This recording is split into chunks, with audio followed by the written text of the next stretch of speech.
Let's reflect back on Ime Udoka real quick. I feel like this is a name I haven't brought up in a while and I haven't heard in a minute. He's now the head coach for the Houston Rockets, and I gotta say he's doing a pretty good job with them. They are currently 19 and 19, so 500, sitting at the 10th spot in the West Conference. So it's not amazing, but it's better than teams like the Lakers or the Warriors, for example. But it is a very, very impressive improvement compared to last year, because last year they finished dead last and they only had 22 wins the whole season. So right now we are not even past All-Star break, and the Rockets are 3 wins away from actually matching their win total for last year. So shout out to Ime Udoka. I know they recruited some better players, but they're still doing it without a real star. Şengün is good. Van Vliet is good. Depending on the night, Jalen Green, Dylan Brooks, these guys can play, right? But there's no star. And in the Western Conference, it's hard to perform without stars. So shout out to Ime Udoka for what he's doing. He's really setting the culture out there, and he's making the Rockets respectable. You know that now when you go play the Rockets, it's going to be a fight. It's a scrappy team. They're well coached, etc. So if you take a day off, you're going to lose to the Rockets. And that's because of Ime Udoka's work. He's improved their defense tremendously. Now they're the sixth best defense in the league, and last year they were dead last on defense. No, sorry, 29th, but you get my point, right?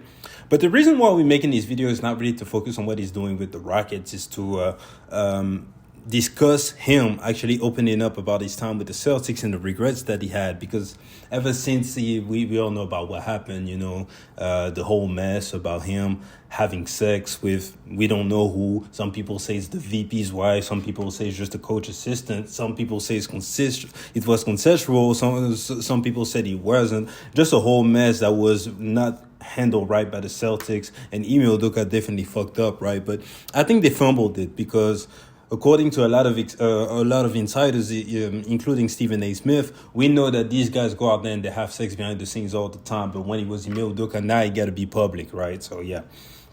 So what we want to do is we want to take a listen to what Ime Udoka had to say about his time with the Celtics, and then we're going to come back and react to what he had to say.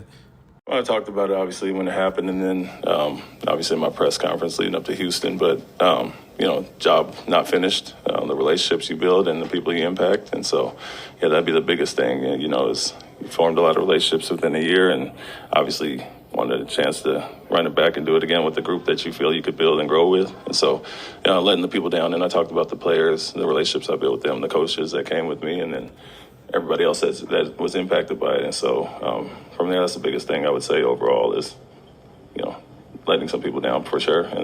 But we've talked it out, and I've seen a lot of these people throughout the summer and talk regularly. And so we've moved past it.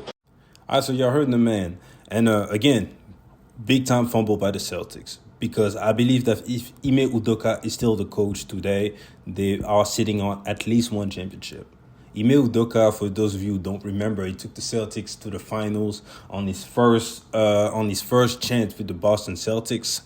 And the defense that the Celtics had by the end of the season was historically great. Ime Udoka was big on principles. He was big on strength. He had the saying about, we want all the smoke. We don't run from nobody. And pretty much in the playoffs, they proved that. They started first round against the Brooklyn Nets with KD and Kyrie. A lot of people picked Brooklyn. They got these boys out of there in 4. Then second round, they got Giannis out of there in 6. And the defense they played on Giannis and Jrue Holiday, especially on Jrue Holiday, was impressive.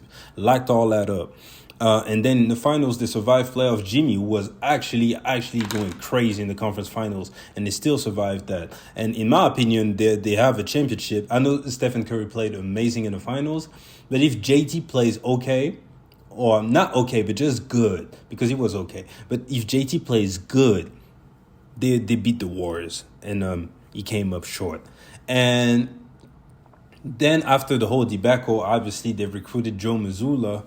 And Joe Mazzulla, I feel like he's getting somewhat a bad rap because what he's doing is still very solid. I know they got arguably the best roster in the league, but he's got them playing very well, at least in the regular season, right?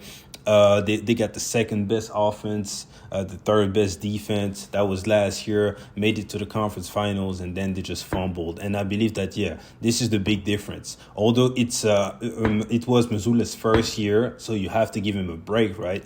Ime Udoka would never go down 0-3 to the Miami Heat. It would never. And then obviously we know that they almost completed the comeback, but I feel like the physical strain of them having to fight back down 3-0, despite them having home court advantage at first, this is what caused JT to get injured in Game 7. So with Ime Udoka, none of that happens. They don't go down 2-0 either. Like they got punked the first 3 games. That's the difference that Ime Udoka brings to the table. Plus, the Celtics were not as one-dimensional as they are right now under Ime Udoka. They were already shooting a lot of threes, don't get me wrong, but Joe Mazzulla is taking that very far. Sometimes he reminds me of D'Antoni. They do play a little bit of defense compared to the Rockets of D'Antoni, right? But they just get up way too many threes. And I can't just help but to imagine what the Celtics would do with that roster that they have today, with a guy like Porzingis, for Jrue Holiday, under Ime Udoka, with Derek White playing the way he's playing, how great they would be. That would be insane. So it's an all-time fumble by the Celtics. They may still capture a championship this year. We still got to wait. But in my opinion, it really depends on whether Porzingis is able to make it to the playoffs healthy or not. Because if he can't, then they'll be a little short-handed at the center position. And we know how pivotal it is to have a great center in the playoffs, given the league that we are playing in right now. Without rim protection, without a great center, they won't be able to really guard Giannis like that. If they run into the Sixers, it's going to be hard to play Joel Embiid. I know Al Horford has always done great against Joel Embiid, but come on, at some point, I expect Joel Embiid to be able to dominate Al Horford. That's just me. And then if they make it to the finals, then it's more than likely going to be Jokic. And just Al Horford is not going to cut it. They need Porzingis to at least put some pressure on the Joker on the other hand to defend. So, they really rely on Porzingis' health. But I believe that with Ime Udoka, despite all the stuff that I said, even with an injured Porzingis, they would go out there and compete and win the championship, in my opinion. So, that's a fumble. And even for Ime, man, I don't even want to get into his personal life, but I just keep on seeing Nia Long in the news. Cameron gets in the DM talking about some Hastink, and then he posts a picture with them. We just seen that sit down that Nia Long had with Jeezy for 2 hours. They were flirting, Jeezy flexing about going to jail, saying that I stayed in jail, I had to bail out 10 people, pay $1 million for each, and Nia Long, we see them blow shit. All that stuff is crazy. So whatever.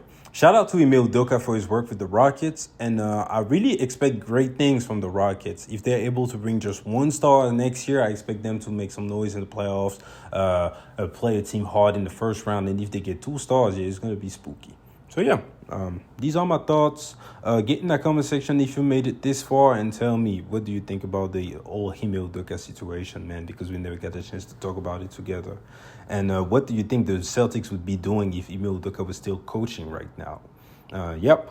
Appreciate you guys for checking me out. Please like the video. Please subscribe to the channel. And I'll see you guys later. Peace.